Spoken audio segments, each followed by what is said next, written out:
ziekeza kwa jambo fulani iwapo utapanda mboga zako kwa ajili ya familia yako. Ni hayo tulokuandalia hii leo, lakini usikose kujiunga nasi tena juma lijalo. Tuendelee kuchanganua mengi katika nyanja hii ya kilimo. Hata hivyo, iwapo una swali lolote au pengine ungependa tuzuru shamba lako, usisite kutujuza kwenye mitandao yetu ya kijamii. Kwa niaba ya wote waliofanikisha kipindi cha leo, hadi juma lijalo, nimekuwa wako Frederick Mbadha. Kwaheri.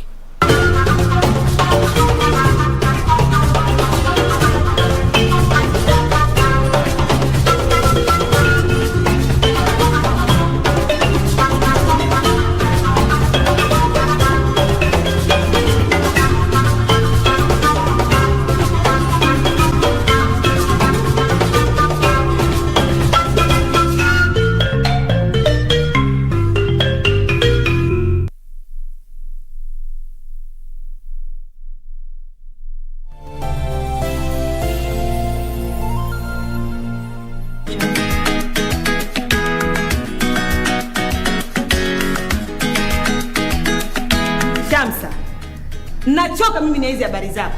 Ukai kazini ukatulia wewe. Kila siku mara nina hivi, mara ninafiliwa, mara nina nini? Kama utakufanya kazi fanya kazi. Na kama utakufanya kazi nenda zako nyumbani kwa kutulie huko. Mzee Somo wewe umeona mwenyewe, Mimi mpaka nasukuma mimi. Huyu Abdalla ni mtu kusukuma mimi. Tangu familia ingi katika maisha yetu imekuwa ni mikosi tu.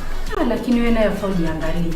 Maana saa yote wewe enda nyumbani kwenu, kwani kule nyumbani kwenu kuna kitu gani cha zaidi? Wewe msinipangie. Wataka kujua nini wewe?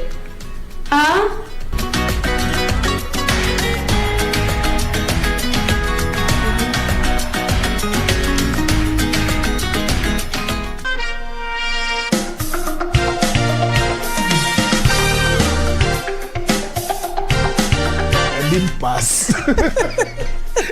Kwani maombi zangu ziko aje? So I gave up and decided wacha niingie kwa choo. Nikienda kwa choo hapo hivi kujisaidia kidogo, nikakutana na Churchill kwa choo. Niaje kaniambia, "Do I know you?" Nikamwambia, "Yes, you know me." Nikamwambia, "I'm the guy who's famous here for auditions." Because I came for auditions for so long. I became so famous for auditions. Wenye wanani audition na wanitaki, lakini wenye tuna audition now ni marafiki. But not that they didn't want to. My time was not yet. You know, God akikwambia your time is not yet. Hata ufanye nini, utangoja mpaka akushapen ukue, ready for the assignment that is ahead. Nimengangana huku ku audition for 3 minutes, but Mungu alikuwa ananiprepare kukuwa chairman wa hawa wa 3 minutes. Meaning the show will be mine. So he talked to Churchill that day kwa choo. Tukaongea. So uliombea kazi kwa choo? Niliombea kazi kwa choo.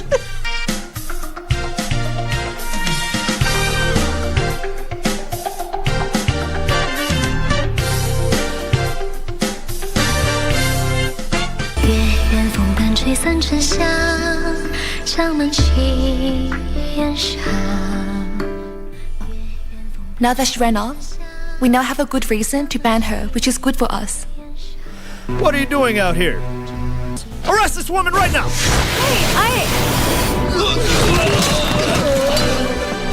Promise me 3 things right now. I can give what you want. Do you promise? Tim did that, Prince Chingy, I swear, they went late for an instant. Long Fei Ye, I want you to research Lord Fei's background and not miss any detail. 相思泪许的心头上，叶儿了手在纸上，摇一时荒凉。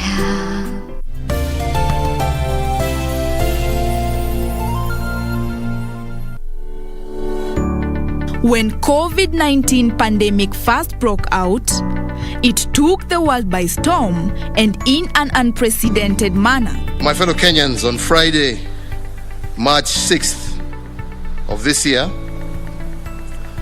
the government of Kenya received confirmation of the first case of COVID-19, more commonly known as coronavirus.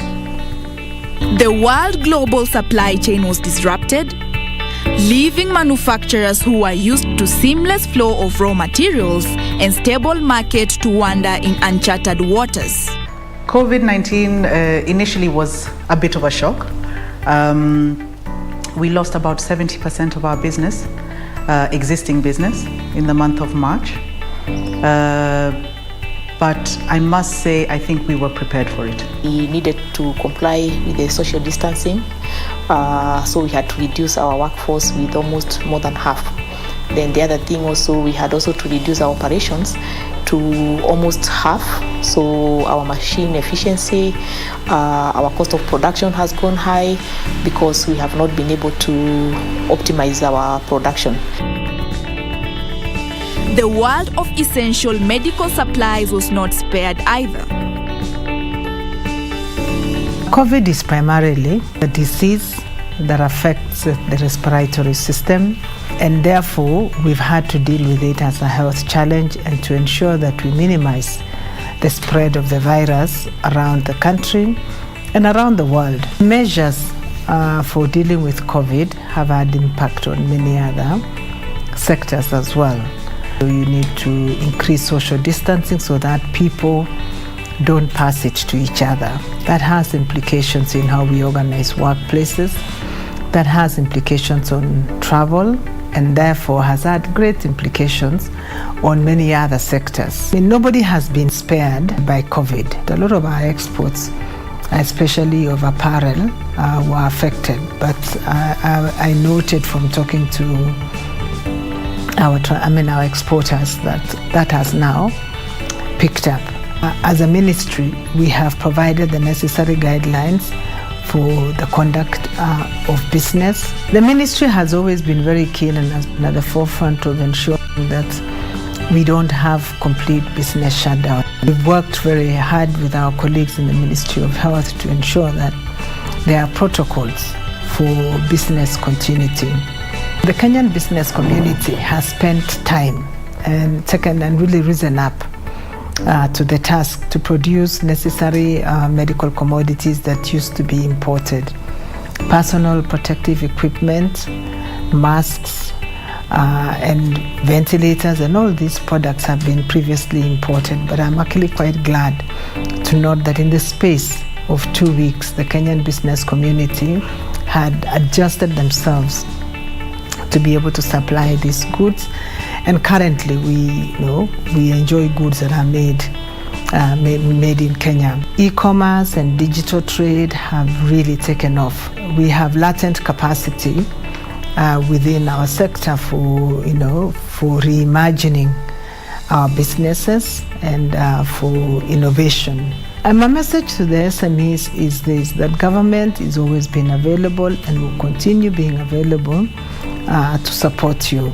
Our manufacturers responded by looking at it and saying, what can we do and fill the gap? And as we stand, indeed we are now exporting PPEs and face masks, things like sanitizers and the rest. We did it here locally. We are very, very far towards developing the ventilators. And as we speak today, the one by Kenyatta University has already been certified by Kenya Bureau of Standards. In fact, it's just awaiting final test by the Ministry of Health so that it can be released to go to the market. All universities around the world have a mandate to solve problems that inflict their societies. As we are talking today, we are very proud that Kenyatta University was able to produce this ventilator and a swab. We have certificates and approval from KEBS, Kenya Bureau of Standards. We have approval from the Kenyatta University Ethical Review Committee to produce this equipment, and we are still waiting for clinical trials at Kenyatta University Research and Referral Hospital. We have Kenya Institute of Research, Kenya Industry Research Development Institute, KILDI, which has been supporting innovators and incubating them when they have innovation and they want to do something. We have been sitting there. For those who have invented, we have assisted them in registering their patents through KIPI. KEBS Kenya Bureau of Standard has come in handy to give them standardization mark so that their product can assess the market. For instance, the PPEs and the people doing the PPEs and the face masks, the standardization, for them to get those standardization marks, it has been free of charge. We have not been, the KBC has not been charging anything. To mitigate against the effects of COVID-19, the government challenged manufacturers to stand up to the occasion and begin producing locally essential medical supplies. The response was surprising as much as it was overwhelming. COVID-19, we have been involved in supply of medical gases and medical air and other gases to hospitals. We've also entered into a new area of medical reticulation in county hospitals and national hospitals. We've done a lot more work in that area. We've also been available to advise hospitals and counties and other mission hospitals on what is the best solution for making available oxygen. The country saw mass production of face masks and personal protective equipment for medics and the general population. This was done from communities to large factories. We have clients from KEMSA. We have clients from referral hospitals. That means we have KNH. We have Kenyatta University Referral Hospital, MTRH here, Moi Teaching and Referral Hospital, and the level 5 hospitals across the country. We have been able to serve them with protective gears, both surgical and reusable masks for the people working within the hospital precinct. They came in form of basic hygiene products, sanitizers, and disinfectants. The country experienced a renaissance of innovations ranging from high dependent unit hospital beds, hand washing stations, ventilators, and for the first time also, the country began local production of thermoguns. When COVID came, I wanted to buy a thermometer. I went to town and I bought the thermometer for 22,000. When I opened it, I saw that the components that are inside, they will not cost me more than 1,000. So I said, something has to be done. And if it's not us, then who else will be able to do that? So I brought the team together, we started working on it. Within a month, we had a complete product and we pushed it to the market for 5,000. Above all, the manufacturing sector ensured that basic supplies continued to reach the public. Kenyans are smart. Given an opportunity, Kenyans can innovate, Kenyans can create.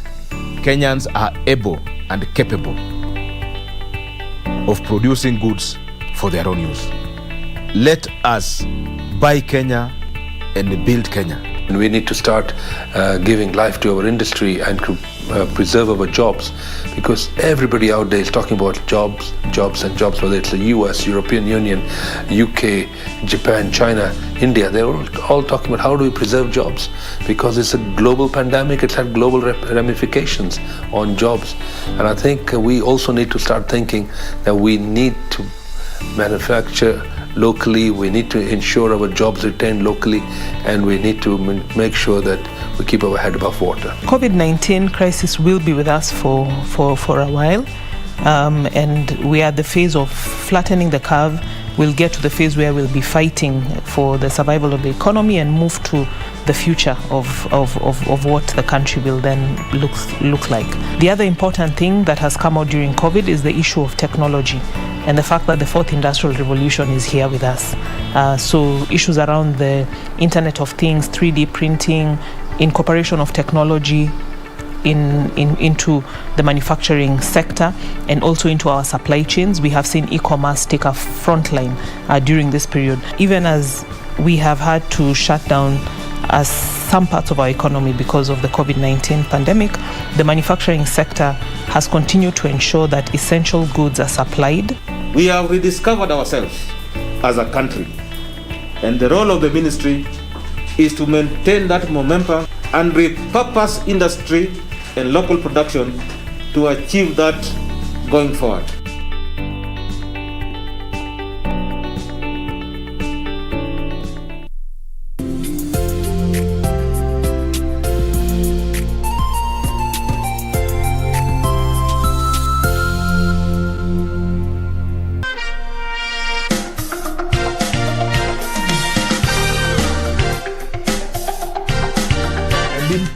next. Kwani maombi zangu ziko aje? So I gave up and decided wacha niingie kwa choo. Nikienda kwa choo hapo hivi kujisaidia kidogo, nikakutana na Churchill kwa choo. Niaje kaniambia, do I know you? Nikamwambia yes, you know me. Nikamwambia I'm the guy who's famous here for auditions. Because I came for auditions for so long. I became so famous for auditions. Wenye wanani audition na wanitaki, lakini wenye tuna audition now ni marafiki. But not that they didn't want it. My time was not yet. You know, God akikwambia your time is not yet. Hata ufanye nini, utangoja mpaka akushapen ukue, you know, ready for the assignment that is ahead. Nimeng'ang'ana huku ku audition for 3 minutes, but Mungu alikuwa ananiprepare kukuwa chairman wa hawa wa 3 minutes. Meaning the show will be mine. So he talked to Churchill that day kwa choo. Tukaongea. So uliombea kazi kwa choo? Niliombea kazi kwa choo.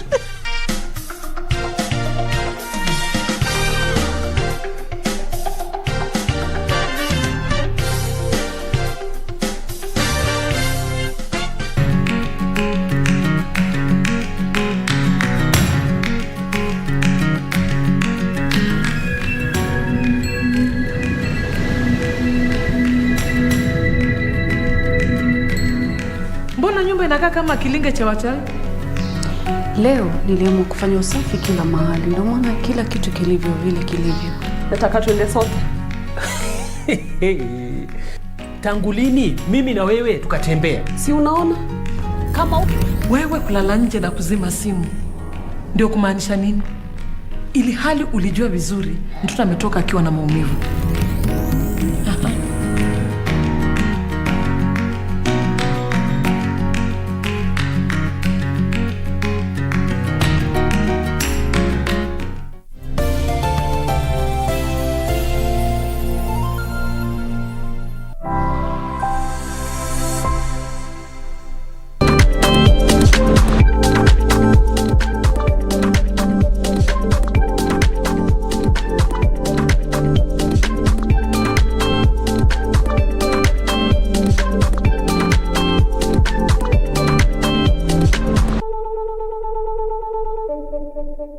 Did you know that Android 12 is here with us? Well, you're about to find that out in a few minutes. I am your host, Stephanie Ayeta, alongside Grace Githaiga, and this is Take on Tech.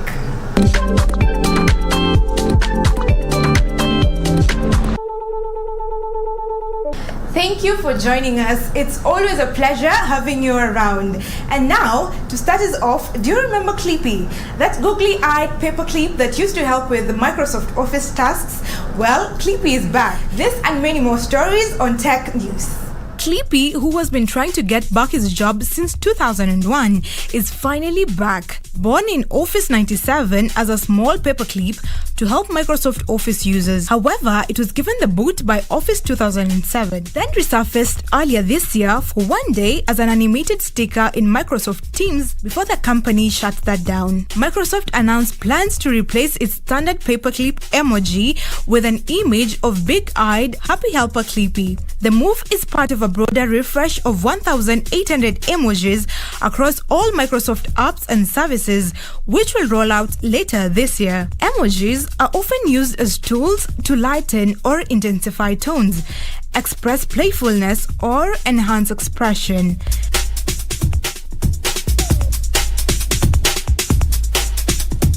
Zoom is integrating third-party apps into its video conferences as it looks to stay ahead in the post-pandemic world. Zoom apps are the latest attempt for the firm to stay relevant as people return to their offices. The pandemic, which prompted an abrupt shift to remote work for many businesses around the world, transformed Zoom into a household name practically overnight. And now that social distancing restrictions lift and more people are vaccinated around the world, Zoom is betting on a future of hybrid working and hoping to maintain its 300 million daily meeting participants. It hopes that the addition of apps will make meetings more engaging, more productive, and actually even more fun. At launch, 50 apps will be available, including meeting planning app Asana and Dot Collector, which allows for real-time feedback and polling. Zoom's product lead for apps, Ross Mayfield, said beyond the work he envisions apps including video games, casual games, charades, board games and card games as a way of playing with friends and family. He added the game developers are actually building games specifically for team building exercises, icebreakers, and a way of keeping the social connectivity in the changing world.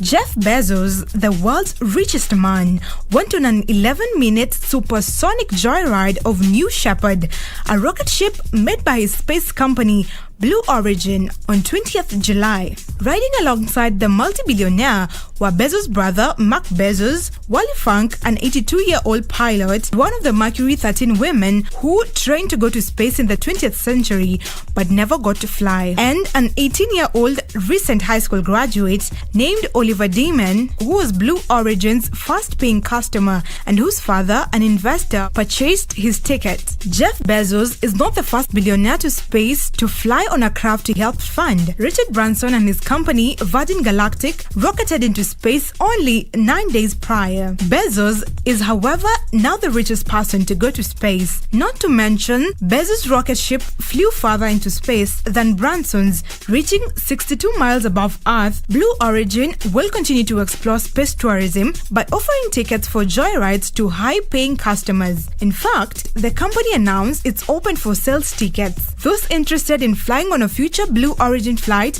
were asked to send the company an email, but we still don't know how much a ticket will cost. Nevertheless, Jeff Bezos said his space company is approaching $100 million in private sales.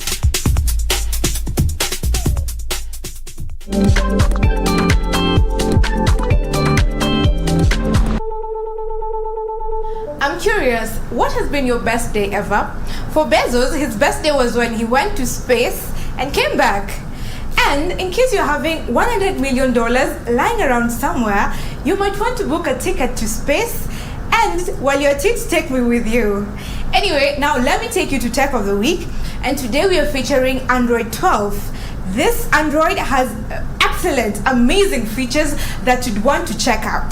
This is Tech of the Week. Android 12 exudes confidence in its design and afraid to make everything much larger and a little more playful. It now builds on everything you love about Android and focuses on building a deeply personal phone that adapts to you, developing an operating system that is secure by default and private by design, and making all your devices work better together. Such tools from Android that allows all devices connected to it to work together are Fast Pair, which has made it easier and faster to connect to Bluetooth devices around you. There's also the built-in remote control feature in the Android device that allows you to navigate your TV without the actual remote. And with the recent launch of Phone Hub, you now have a built-in control center that makes it easy to manage your Android phone right from your Chromebook. Currently, Android says it's working with car manufacturers to develop a new digital car key in Android 12. With this feature, you'll be able to lock, unlock, and even start your car from your phone. These are examples of a few ways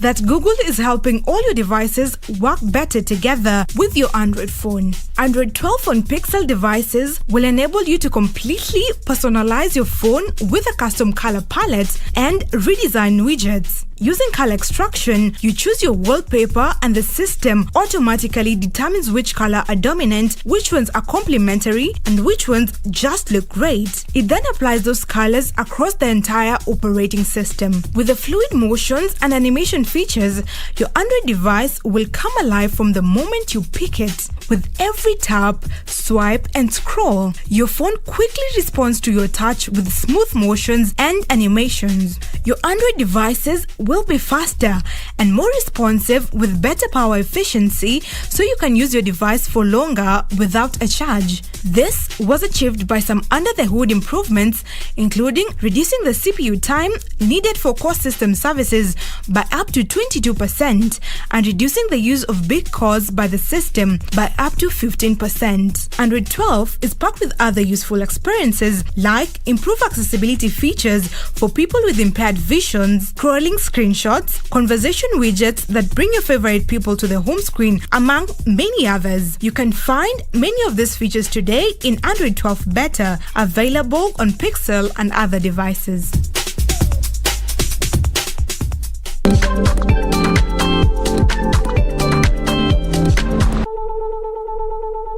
And that has been Tech of the Week.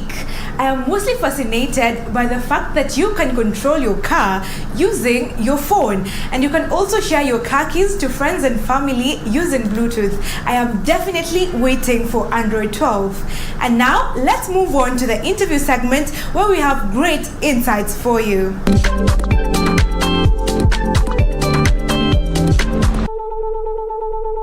Thank you very much, Stephanie Ayeta, for that bit of the introduction. Like Stephanie has said, you're watching Take on Tech, a program that breaks down tech issues in an untech way. Now, the Cabinet Secretary to the National Treasury and Planning has proposed capital markets investment-based crowdfunding regulations. What's that? What are these regulations all about? Who will they apply to? And so these draft rules for crowdfunding is actually our discussion today. And to help us understand what this is all about and to break it down for us, we have in the studio Francis Monyango, who is a policy manager at Oxygen. My name is Grace Gidaiga Karibuni. Francis, please begin by the very definition of what crowdfunding is, and tell us crowdfunding platform and investment-based crowdfunding. What's that? Please break that down. Thank you very much, Grace, for having me. So crowdfunding is basically the practice of raising money from a group. To give context into the Kenyan society is what we can describe as a mchango. But now this is one which takes place online or on a mobile platform. So a crowdfunding platform, according to the Act, to the regulations, is a website or an internet-based portal where a crowdfunding operator facilitates crowdfunding. So you have this platform. Yes. Say, for example, Grace, I want to buy shares at the Nairobi Stock Exchange. Explain that in the context of using this online platform, this crowdfunding. You said it's mchango, but it's Grace who wants to buy the shares. Yeah. So does it mean that I can get a few of my friends, they changia me, or I do a fundraiser and then use that just break it down? So I think also to put it in context, for crowdfunding platforms, the target is not really these big companies. It's mainly for micro and small entities and for startups. So when a startup wants to raise money for its business operations, it then can go to a crowdfunding platform operator and issue probably securities and say that we want to raise this amount of money, and that will be done over a period of like 60 days. And then, but also the regulations have tiers of which amounts a certain entity can raise. I want to start up a tech platform that Mama Mbogas can source for their products from the farmers. In this situation, there are three players in this, let me call it a game. There's the issuer. The issue is, in this context, the startup or the small business. And then there's the crowdfunding platform operator, or the crowdfunding, who operates the crowdfunding platform, the website. And then now there's the investor. So those are three players. The investor is the individual who will put his money into this business through this platform. Okay. Yes. So for example, we can raise on M-Pesa. Yeah, that's an example, although I'm not... or we get a pay bill Exactly. We get a like pay that. bill, Yeah. and then we get people to support that. Yeah, but now there's an intermediary. Now this regulation seeks to regulate this intermediary. So why do we need regulations then? And when the Treasury comes up with such regulations, who are they targeted at? Okay, let us go back a few years back. A few years ago, the Capital Markets Authority established the regulatory sandbox, where they would allow a few players or innovators to try out their innovations without having regulatory restrictions. So one key player of interest in this context is Pezesha, which was in the Capital Markets Regulatory Sandbox for a period of 1 year. And it is interestingly, it is a crowdfunding platform. Pezesha. Yes. So they graduated from the sandbox little last year, and they were given a letter of no objection. So I believe it's in this context of where now the regulator, who is the Capital Markets Authority, believes that the market and the industry is ripe for such platforms, and therefore they are proposing to have these regulations to regulate such platforms. Thank you so much, Munyango, for that for that information on some of the key proposals that are in the regulations. So Take on Tech takes a short break, and when we return, we will pick it up from where we've left it.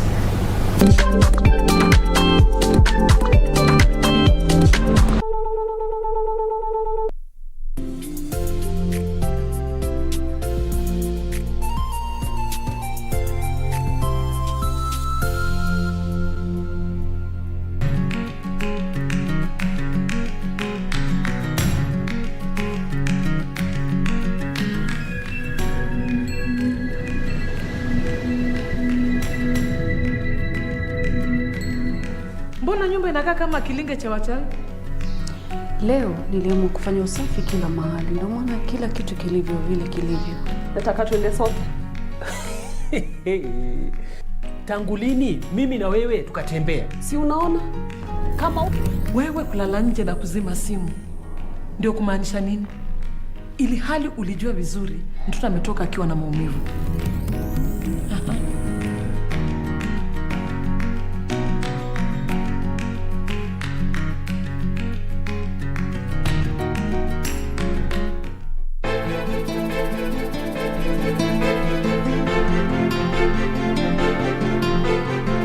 Ni kitu gani ulimwambia Maya mpaka yuko so convinced kwamba utakuja kuzungumza na babake? Birthday ya Badi si muhimu kwako, sio? Jamani mume wangu, mimi sijasema hivyo. Mimi leo uko tayari kutoroka. Vipi ule mpango? Pe jina lao kijana. Ujui jina la baba wa mtoto mtarajiwa? Like spending my money, baby. Na kama hutaki mimi nitumie, wataka nani atumie?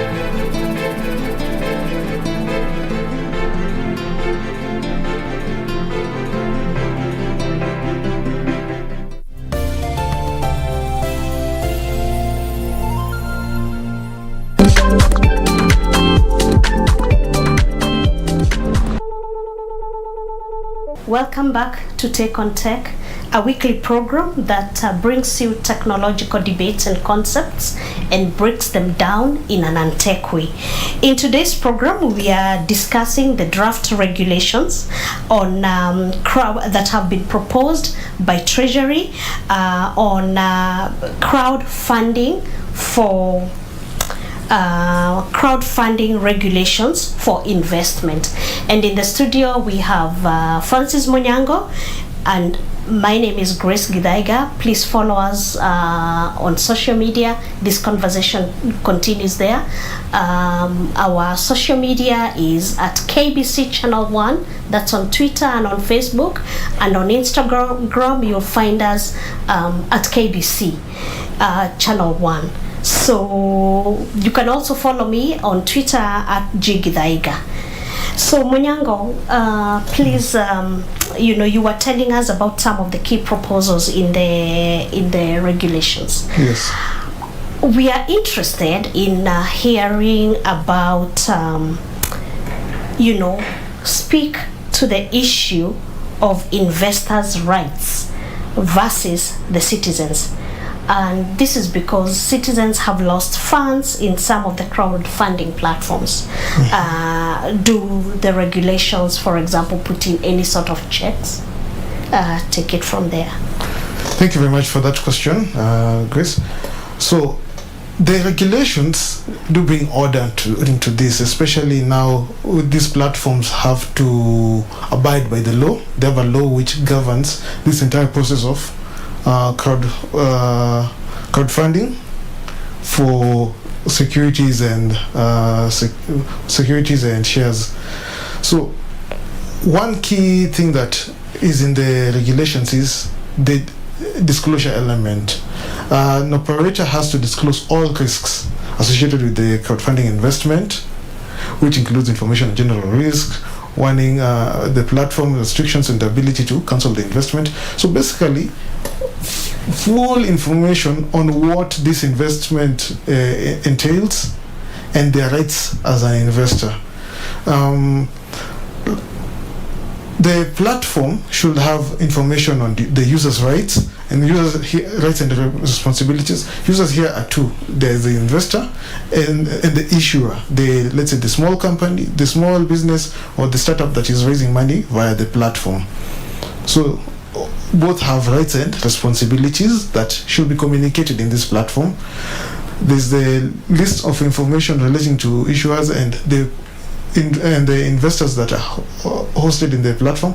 So as an investor, you should be able to know which other issuers or which other small businesses are hosted in this platform, and if they have offerings that I can probably put my money into. The investor education material should be accessible from that platform. So from these regulations, you can see that the regulator is very keen on ensuring that these investors make informed choices. They get into contracts that they are aware of, all that is required of them, and what their obligations and what they're entitled to. There is that element of that investors need to make informed choices. And of course, it's a good thing that the regulator is putting a requirement of providing information. But I am just thinking, say, if it's the mama mbogas, because already you can see, like if you go to the markets, some of them already have they are already online. Like they have a pay bill or that sort of thing. But the question is there a provision where people will be required or complied to actually read that information and absolve the platform provider of risks? Say, for example, because it's a crowdfunding, yes, anything can happen to the funds. That's a good question. I think that goes into the design of the platform, and I think that's one of the proposals in which you can also forward to the Capital Markets Authority, because they're currently doing public participation for these regulations, and members of the public have been requested to send in their comments before the 11th of August of this year. So that goes into the design of the website, probably the way you check in boxes to click that I agree before proceeding to purchase or to proceeding with the transaction. Probably that can be a requirement in the regulations, that even by design there should be some the platform should be designed in a way that enable people to proactively buy after understanding what they're getting into. Thank you so much, Munyango, for gracing the show. Thank you for having me. Yeah. If viewer, if you're watching today, we've been discussing the capital markets investment crowdfunding regulations that have been proposed by Treasury, and basically they are, like Munyango has told us, they are to allow for crowdfunding that is in tune with regulations in this country, and mostly to protect the users. Yes. Yeah, right? Yes. And to protect the users. So if you are interested, Munyango has told us you can get the regulations on the capital markets website, and you can also, they've called for public comments. Please look at them and make comments, especially if you're a startup that intends to use that crowdfunding platform. So that's it in our discussion today. My name is Grace Githaiga.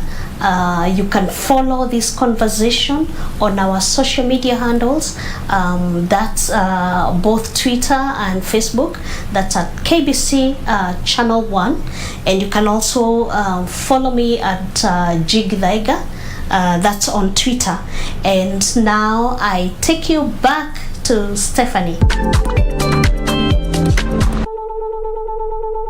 And that has been your interview segment. In case you have any questions, you can get us on our social media platforms at KBC Channel 1 across all platforms.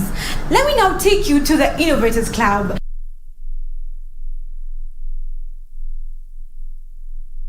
On today's Innovators Club, we feature robotics for kids. And with us is Simon Kerr, a STEM educator at STEM Cafe, which is a learning center where kids and young adults, through play, explore the world of STEM, science, technology, engineering, and mathematics. Simon explains on the robotic career path. So my name is Simon Kerr, a mechanical engineering student at the University of Nairobi. I'm also a STEM educator at STEM Cafe, Nairobi. Yeah, robotics is a very viable career path, especially in developing countries. This is because it's a very interdisciplinary field. So this means that pure robotics on its own is very viable, but where it has applications in almost every field. So from healthcare to manufacturing to logistics, exploration, transportation, something as simple as personal assistance. So it's very viable because it has applications in almost every field that is important to us today. Let's now get to know about Mechamon, the robot kids were fascinated with at EdTech Festival. The Mechamon system is a four-legged robot, a modular one with an augmented reality twist. So what this means is that it has the ability to interface between the real world and the virtual space. It does this through its app.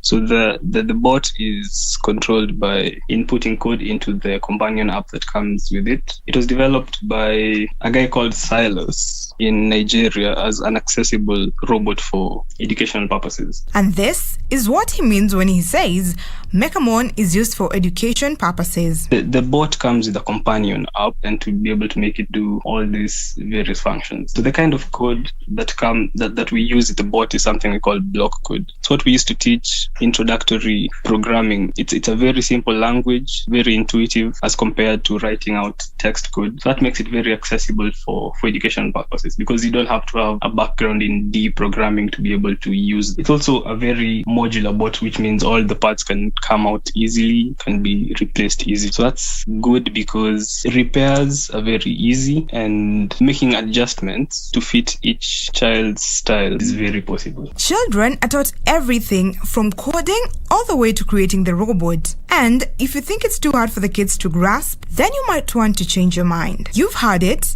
Any type of kid can pick up how to do robotics, and especially if the kid has an interest in science and technology. In case you need more reason to back that up, here it is. We teach them everything from the software, how to work with the software, how to write codes for the bot, the different types of commands. Then we go into the hardware. So this is what physical components does the bot have, what sensors does it have, what motors and actuators does it have. Then after we go there, we go into how to interface the bot with the software, so the hardware and the software. Then you go a step further and try and teach them how bots can be used to solve real world problems. You enjoyed the robots? Yes. Would you want to have one at home? Yes. So mommy should buy you robots, right? In Kenya, we do have robotic companies. However, there are just a few. The future looks robotics, and it is a viable career with a great demand in developing countries such as ours. In case you have a child with an interest in science and technology, then you might want to encourage them to try out this field. If you're an innovator or you know any who would like to be featured on Innovators Club, then reach out to us on KBC Channel 1 across all platforms. That draws the curtains on today's show, but we continue the conversation.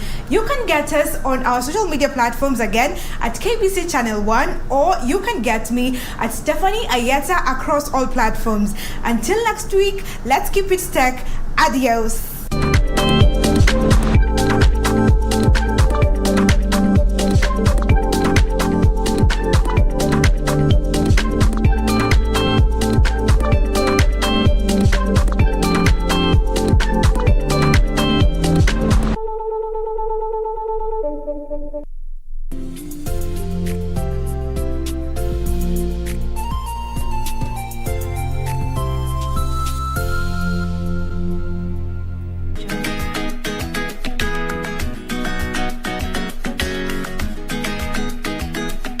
Shamsa, nachoka mimi na hizi habari zako.